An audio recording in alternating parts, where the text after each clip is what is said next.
Hi there. This is my Patreon. I'm doing like a year in review just for the people that are patrons of me.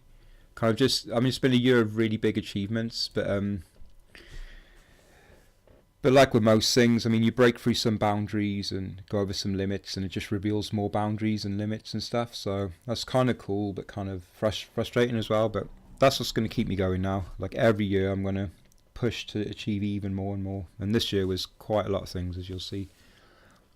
So yeah, just saying hi to my Patreons. Just a list of significant things done this year that will hopefully inspire in some way or even delight. Because you know, I mean, I'd like to think that they're getting some pleasure out of this, unknown pleasure. But also, like, my main thing is I hope to inspire people in some way through what I do. Also, not all game related, but a few things to help fortify my general mental and physical health. I'm mainly known for kind of like game stuff on the internet, but there's a couple of other things I'm moving into. I'm sorry, I'm eating a banana, by the way.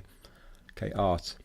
I've determined to get better at pixels under the guidance of Patoying, a long-time professional who has worked on the C64, Game Boy Advance, the Wonder Swan, PC, to name a few platforms. Yeah, I met him when we were going to work on a Mega Drive game, and since then, you know, we've had some like raging arguments and stuff or whatever about like social stuff and, you know, just the general kind of ebb and flow of the world at the moment. But he's kind of like he's been teaching me kind of like the technical side of pixel art, and so like we've been looking at stuff together and like discussing what things work and what things don't. I think we've got a very different understanding of what art is. He's very dogmatic, and I am as well. This is the thing, but I've got a very different kind of idea, like maybe more of like an open idea of what art is. You know, I kind of I know I can see it in so many different things, you know, to the point where I would never call myself an artist. I feel like some kind of disservice to some people, but it's definitely a very big part of who I am. Not just what I do, but who I am, how I speak, how I interpret things around me. You know, like everything is a creation to me, including how I interpret things. Yeah. So for the art thing, it says I've chosen the restrictions of the Commodore 64 and its analog palette of colours. I really enjoy how the distinctive colours on the machine can influence with each other. Brown will never be brown again. Yeah, it's really cool. I mean, I was never really drawn to the C64 and the colours. Always seemed a bit like washed out and stuff, and just not as vibrant as the Amstrad. But it's kind of gone like full circle. I literally cannot pixel stuff with the Amstrad at all now. It really burns my eyes, which is something I used to laugh at when Patoying was like, my eyes. But literally, I really feel like that now. Not even a joke. I can't do anything with that machine and with its colours. People can. There's some amazing stuff, and I think most of the games are really pretty, and they knew how to use it, kind of thing. I think there's more prettier games in general, but on the C64, when they get it right, it's like stunningly beautiful. It's kind of like, to me, it's sort of like the Amiga in a way. It's like got all the animation, and it's kind of got like real artists are working on these games as well, just not like some guy in a bedroom. Well, I guess that is some guy in a bedroom, but you know, but they got the benefit of the lower resolution, so they don't have to fill up so much space. So I find the Amiga stuff's a bit empty in comparison to Commodore 64. It's just some really amazing looking stuff on there. Brown will never be brown again. Okay, there's a complete collection which can be found here on my my CSD DB account. So I'm officially like a senior now in the Commodore 64 scene. So this is all the stuff I've done this year. That's something I've done recently, which is okay, I guess. It's alright. This video might actually be quite long. This is something else I really like, actually. It's called Mrs. Blinky #Pac Drama. That's Mrs. Pac-Man, and she's gone off with Blinky, kind of thing. So yeah.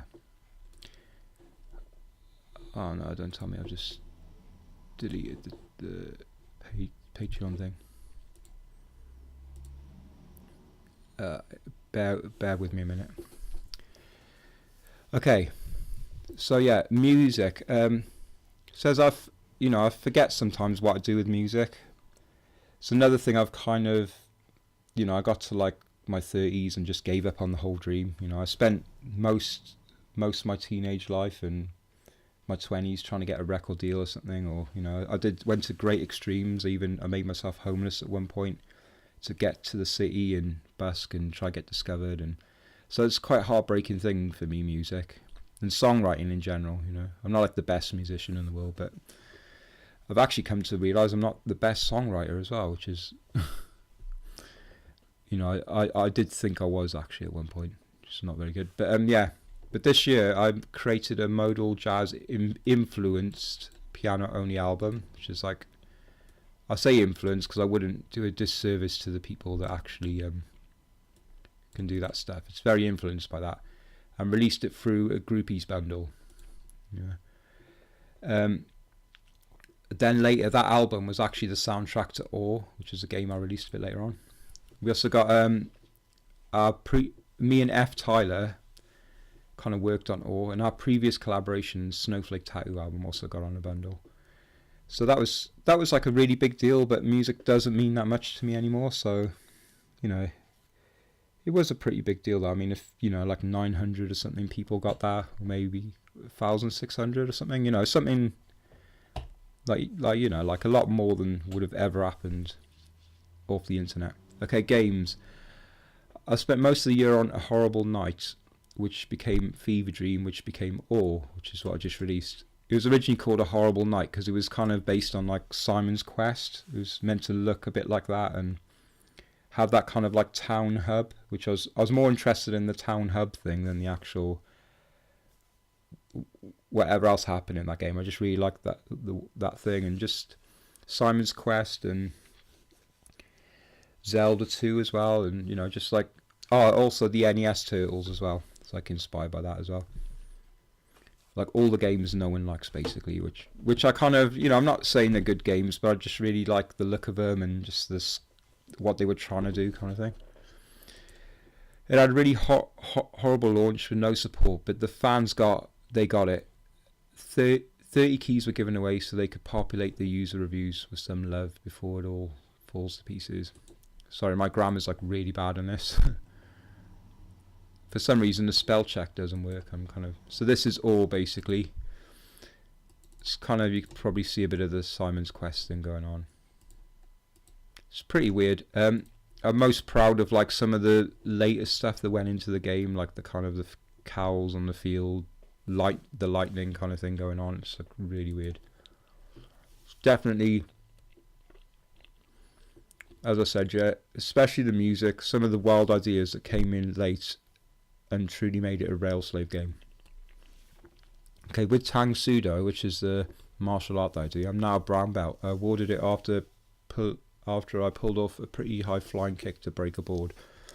But that was just like the end of the grading. But I haven't been able to stop doing flying kicks since. I really like doing that. It's really no, I just enjoy it. It's just something that would have been completely impossible 2 years ago. So I'm just making the most of it, The whole thing with Tang Sudo and getting fit is that I'm 37 now and like still got some a lot of life left to go with me. So I basically want to like set up the next 10 years. I'm not going to be sitting like in a church pew or sitting in this chair for the next 10 years. I really want to get fit, and this is might be like my last chance to kind of get like established in that in a routine. So yeah, this year I entered one official tournament, Tang Sudo, and came third in the UK in the 18 to 40s category, I think. Yeah, for my belt as well. And entered 2 kickboxing tournaments, which are not generally encouraged to enter because it's like this. Tang Sudo is more like traditional. It's kind of like the Karate Kid kind of thing going on. But the kickboxing is kind of like more competitive, and it's more to do with the, like if you can imagine a Karate Kid, you've got the whole wax on, wax off. That'd be Tang Sudo, and then the fight at the end would be more kickboxing. I came 4th in one and 2nd in the other, but yeah, there's a link to some stuff. Alright, a late thing in the year is I actually, around August, I applied to be a part-time firefighter. To me, it's like the only honest war left. You know, you've got like a clearly defined enemy, you know who your enemy is, you know you're there to help people. It just seems like a really honest way to earn your living, and it's kind of like you got to be brave, and I'm not necessarily that brave, so I thought, you know, I want to be that brave, you know. I need to change my life, you know, in a lot of ways. I've left it a bit late, but I really want to change my life, you know. So I want to be fit, brave, fearless, you know. I undertook a grueling 5-hour test involving a narrow ladder climb, 40 foot up, confined spaces in the dark, and some sprinting lifting, but sadly failed on the mental test. Yeah, that ladder was, I was really scared of that. You know, the rest of it was nothing to me, you know, but yeah, I was worried about that, but it was actually, I really actually enjoyed that. Aside from the fact the ladder gets really narrow towards the top where it overlays, that was a bit freaky, but I mean, you felt safe, you know, like with the harness on and stuff, you felt safe. Yeah, I failed on putting a kind of pump thing together, basically. Took too long. So I'll try again next year. 2016, an overview of this was, you know, a big theme of this year is conquering my remaining fears. And I would be pretty proud of myself, but that's not me. I'm not resting yet. So even though, you know, I did achieve a lot this year, but it means nothing now, you know, because that's all behind me. It's like, what's going to happen next year, you know? So I'm sort of glad I feel like that. Oh, and also had my first video, what does that say? Video games article published as well, which if you want to check that out, it's like here. I'm going to need to put some links. So it's basically, I was talking to a friend about, like, he's kind of always played games kind of like competitively, like, you know, to 1cc them, 1 credit clear. I've never heard of that terminology in my life, you know. I've always played games to kind of like enjoy the art and the music, and kind of like lose myself a bit in the story or whatever, you know. And it kind of upset me a bit when I started to try and play Thunder Force 4 to 1 credit clear it, because all of a sudden I wasn't listening to the music, you know, I wasn't kind of like enjoying it the way I always have. It just became about the score and how many lives I had left, and I usually just put on the cheat and just absorb it all, you know. So there's just an arty kind of weird article in my kind of style about that kind of thing. Yeah, I'm pretty proud about that. 2017 is going to be bigger and better. That's how I roll, hopefully. So thanks so much for the support to everybody. I mean, it's only have like 3 patrons, but I mean, it means so much that you guys can give me anything, you know. I mean, I really feel quite guilty about it sometimes. You know, I'm not always the games guy or whatever. Do you know what I mean? Like, as you can see, I'm doing a lot of things, but this is generally what I'm doing, one of these things at any time. So I can promise you that I've always got something artistic going on. It might not. I'm working on a game at the moment, as you can see. I've sort of blitzed the first level, and I'm going to have like a little bit of a break, just so I don't rush it. You know, I'm going to try to take my time again, like I did with Ore, and spread it out over the year. It's going to be a lot more like a gameplay kind of game, like, you know, a game that's just designed to appeal to people that are like into hardcore gameplay, like not just like weird for the sake of it. It will be weird though, trust me, or different or original, unique, whatever you want to call it. But yeah, it's very humbling that you'd support me in whatever, like, and you have supported me in whatever. As I said earlier, you know, like, regardless, the money comes in kind of thing, and sometimes it goes on life, you know, like that. It's only $10, but you know, I mean, it really does go on life, and, you know, sometimes on art, and it all goes together to make me, and I've got to stay kind of like in certain moods to be creative. So just like, it's been a really cool year, and hopefully it's been inspiring in some way. I really hope that. So thanks a lot, guys. Bye.